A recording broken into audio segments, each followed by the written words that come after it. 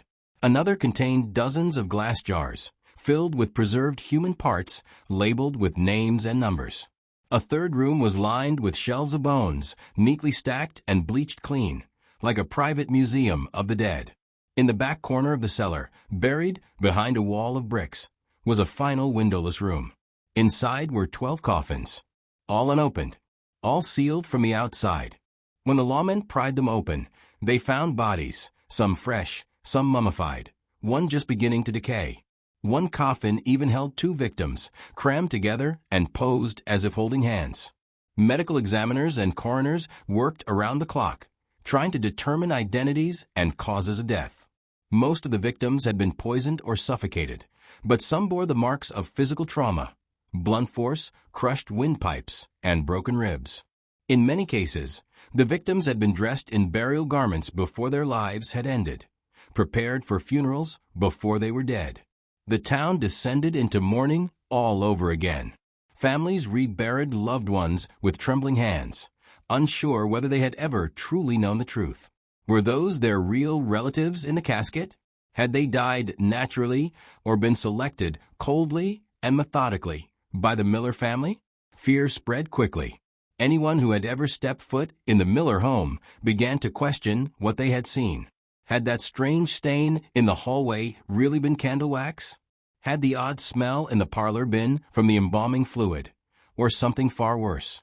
Children who had once whispered ghost stories now refused to sleep without lanterns burning. Pregnant women fled to nearby towns. Shops closed early, and the church held nightly services, begging for God to cleanse the wickedness from their broken community. But while the town wrestled with its grief and guilt, the real horror was unfolding in the courtroom. Ezekiel, Ruth, Caleb, and Abigail were charged with multiple counts of murder, fraud, illegal burials, and conspiracy to conceal bodies. Their defense? Absolute denial. They claimed every death had been natural. That Thomas Carter, the boy who escaped, was a liar, manipulated by enemies. That the jars of organs were part of medical study. That the bones were donations. Even as evidence stacked sky high, they showed no remorse. Ezekiel often quoted scripture from the defendant's bench. Ruth sat silently, hands folded in her lap like she was attending a church service. Caleb glared at the townspeople from behind the bars. Abigail simply stared into nothingness, whispering to herself and sketching with her fingernail into the wood of the witness box. When the verdict was read, guilty on all counts, the courtroom erupted. Some wept, others cheered. Some simply stood in stunned silence. The sentence was swift: death by hanging for Ezekiel, Ruth, and Caleb. Abigail, declared mentally unfit to stand trial, was sent to a state asylum in chains. But even as justice was carried out, the scars remained. The funeral home was torn down. The land was left to rot, overgrown with weeds and silence. But the whispers never stopped. Locals claimed to see flickering lights where the cellar once stood. Some said they heard sobbing from beneath the ground, or saw Abigail's shadow at the edge of the forest. The horror of what the Millers had done went beyond the bodies they buried. They had buried trust, peace, and innocence, and those things never came back. The Miller family was gone, but their shadow remained. In the weeks following the execution of Ezekiel, Ruth, and Caleb, and Abigail's commitment to the state asylum, the town of Mill Hollow struggled to return to normal. But how could it? The people had been betrayed by those they trusted most. The very home meant to give dignity to the dead had been a death trap in disguise. And no one truly knew how deep the horror went. The official record listed 41 confirmed victims, but experts suspected that was only a fraction. The Miller family had kept some ledgers, yes, but many entries were coded, cryptic, or simply missing. Investigators found remnants of clothing, jewelry, and bones that couldn't be matched to any known person. Travelers had come and gone for years without ever being missed. Or worse, without anyone left alive to miss them. Some historians estimate that the total death count could be over 200. And yet, Despite the evidence, some refused to believe it even happened. A few townspeople, those who had once attended church with the Millers, who had eaten Ruth's baking, who had shared pews and smiles, clung to the idea that the family had been framed, that the boy, Thomas Carter, had lied, that the government had invented the story to distract from its own failures. Denial was easier than facing the truth. But the land itself remembered. The funeral home was demolished. Not sold, not repurposed, razed to the ground, brick by brick. No one wanted to live on the property. Developers tried to build a new church there in 1903. It burned to the ground 2 weeks before opening. A schoolhouse was attempted next. It closed after 3 months, following reports of children screaming in their sleep, saying they saw people under the floor. Locals began calling it the cursed lot. By 1920, the land had been abandoned completely. Overgrown with weeds and vines, it became a place children dared each other to explore, but none lasted long. Strange animal carcasses would turn up there. Cold spots were felt even in summer. And on certain nights, townsfolk swore they heard coffin lids creaking and soft crying in the wind. Then, in 1957, during a local excavation project near the edge of the property, a contractor's shovel struck something hollow. Further digging revealed a sealed wooden door, buried under layers of stone and dirt. Behind it, another chamber, previously undiscovered, with 6 more coffins. Inside were bodies that had never been documented. No names, no records. The legend grew. Paranormal investigators flocked to the site in the 1970s. Some reported spiritual activity, EMF spikes, cold zones, disembodied whispers. A few ran screaming. Others returned sick or never returned at all. One medium claimed she had contacted Abigail Miller during a seance. The message? We only buried the ones we couldn't keep. The Miller family had become more than murderers.